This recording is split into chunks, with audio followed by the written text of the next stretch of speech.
What time do you have breakfast? What time អញ្ចឹងសំណួរគេគឺគេសួរថាញ៉ាំបាយពេលព្រឹកម៉ោងប៉ុន្មានកន្លែងនេះគឺ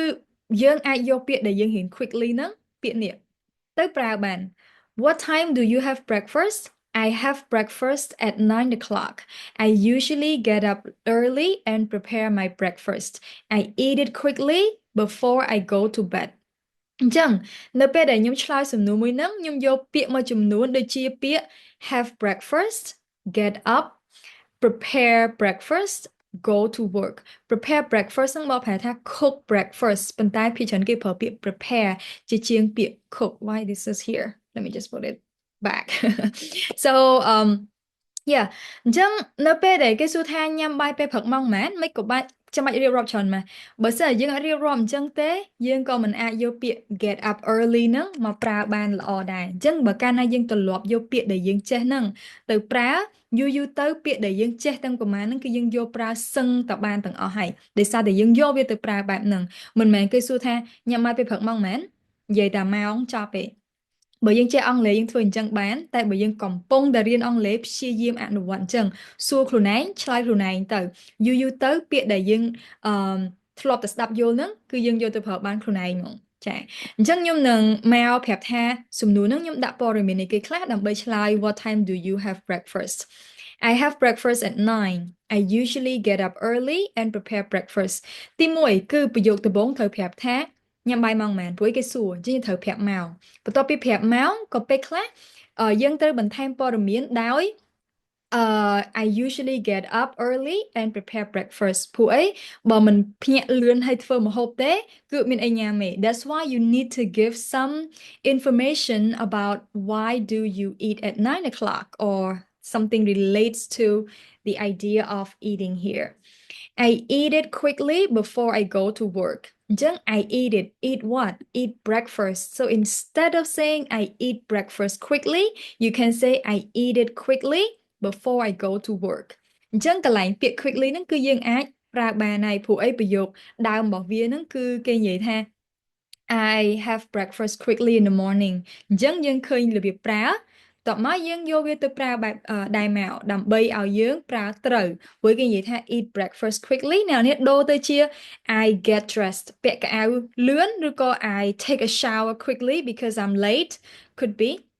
អញ្ចឹងពេលហ្នឹងគឺយើងអាចយកពាក្យ quickly មកប្រើបាន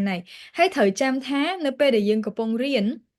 គឺយើងមិនមែនគ្រាន់តែឆ្លើយម៉ោងឲ្យចប់ទេគេសួរម៉ោងប៉ុន្មានញ៉ាំបាយម៉ោង9ប៉ុណ្្នឹងមែនអត់ទេអត់អាចពង្រឹងចេះពាក្យទេសំខាន់ចេះពាក្យវេយ្យាករណ៍សូវប៉ុន្មានទេមកក្រោយទេសំខាន់ឲ្យចេះពាក្យប្រើពាក្យយើងប្រើវេយ្យាករណ៍ត្រូវយើងនិយាយបានហើយ Yeah okay another question here Do you take shower in the morning ងូតទឹកអត់ពេលព្រឹក Do you take a shower in the morning and in this sentence I would like to use the word feel fresh ដោយសារតែខ្ញុំងូតទឹកដើម្បីឲ្យ feel fresh I can say yes I do I always take a shower after I get up អញ្ចឹងខ្ញុំប្រើពាក្យ get up ទៀតហើយ I always take a shower after I get up អញ្ចឹងភ្ញាក់ពីគេងទៅងូតទឹកមក I always take a shower after I get up I take a shower for about 15 minutes in the morning អញ្ចឹងយើងអាចប្រាប់ថាតើយើងងូតទឹកប៉ុន្មាននាទី I take a shower for about 15 minutes in the morning because it makes me feel fresh អញ្ចឹងខ្ញុំអាចចេះពាក្យ feel fresh ហើយ so I can be productive at work Yeah be productive នឹងមានធ្វើការបានល្អជាងមុននៅពេលយើងងូតទឹកទៅអារម្មណ៍ស្រស់ថ្លាធ្វើការបានល្អ I have more you can see it I don't have time because the video is gonna be long you can screenshot and read it they're all the same yeah okay អញ្ចឹងចំពោះការរៀនហ្នឹងគឺទី1ពាក្យទាំងអស់ហ្នឹងខ្ញុំយកចេញពីអត្ថបទដែលខ្ញុំបង្រៀនមុនហ្នឹងបើសិនណាមើលវីដេអូនឹងឃើញហើយថាមេរៀនហ្នឹងមានអីគេខ្លះនៅមេរៀនទី1ខ្ញុំដាក់នៅក្នុង playlist ហើយមួយទៀតការបង្រៀនតតាយើងរៀនប្រើប្រាស់ពាក្យអញ្ចឹងយើងអត់គ្រាន់តែបកប្រែ have breakfast ហ្នឹងបកប្រែញ៉ាំបាយ get up early ប្រហែលថាភ្ញាក់ពីគេងតែបើយើងអត់ដែលបានឃើញគេប្រើអត់ដែលយកវាទៅប្រើទៀតគឺគំនិតរបស់យើងវាតិចមែនតើអញ្ចឹងទម្លាប់អានទម្លាប់ស្ដាប់យកវាទៅប្រើទើបយើងអាចពង្រឹងការប្រើប្រាស់ភាសាអង់គ្លេសរបស់យើងបានលឿនហើយការដែលអនុវត្តទាំងអស់ហ្នឹងនៅក្នុងកម្មវិធីសិក្សារបស់ខ្ញុំក៏ខ្ញុំបង្រៀនអញ្ចឹងដែរពីមកកម្រិតទៅមកកម្រិតគឺយើងរៀនបែបហ្នឹងយើងមិនមែនគ្រាន់តែរៀនបកប្រែរៀនបង្ហាញរូបភាពហើយចប់ទេត្រូវយកពាក្យហ្នឹងទៅប្រើឲ្យត្រូវកលៈទេសៈនិងប្រាប់ពីគន្លឹះនៃការឆ្លើយទៀតឧបមាថាគឺសួរភ្ញាក់ងូតទឹកពេលព្រឹកអត់ត្រូវប្រាប់ថាងូតទឹកពេលណាហើយងូតទឹកមួយនាទីហើយមិនបានងូតទឹកម៉ោងហ្នឹងឲ្យពេលហ្នឹងអញ្ចឹងហើយយើងមានរបៀបនៃការឆ្លើយសំណួររបៀបនៃការផ្ដល់ព័ត៌មានហើយពាក្យទាំងអស់ហ្នឹងគឺយើងរៀនហើយគ្រាន់តែថារៀបឲ្យត្រូវនឹងកលៈទេសៈវាទៅ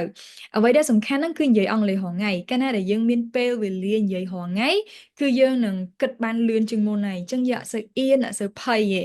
អូខេ thank you បើសិនអ្នកចាប់អារម្មណ៍អាចសួរព័ត៌មាននៅក្នុង Telegram ដែលខ្ញុំដាក់នៅខាងក្រោមនេះបាន bye bye everyone thank you yeah